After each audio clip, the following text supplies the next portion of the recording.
The Dark Side of Thomas Jefferson History, Part 8. The critical turning point in Jefferson's thinking may well have come in 1792, as Jefferson was counting up the agricultural profits and losses of his plantation in a letter to President Washington that year. It occurred to him that there was a phenomenon he had pursued at Monticello but never actually measured. He proceeded to calculate it in a barely legible, scribbled note in the middle of a page, enclosed in a brackets. What Jefferson set out clearly for the first time was that he was making a 4% profit every year on the birth of black children. The enslaved were yielding him a bonanza, a perpetual human dividend at compound interest.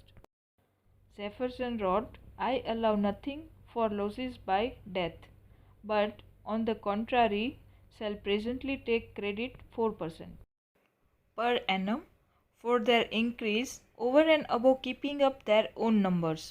His plantation was producing inexhaustible human assets. The percentage was predictable.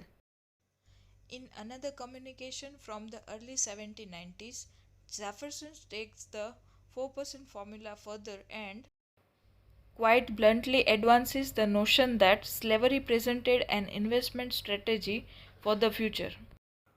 He writes that an equitans who had suffered financial reverses should have been invested in Negroes. He advises that if the Friend's family had any cash left, every farthing of it should be laid out in land and Negroes, which besides a present support bring a silent profit of from 5 to 10% in this country by the increase in their value.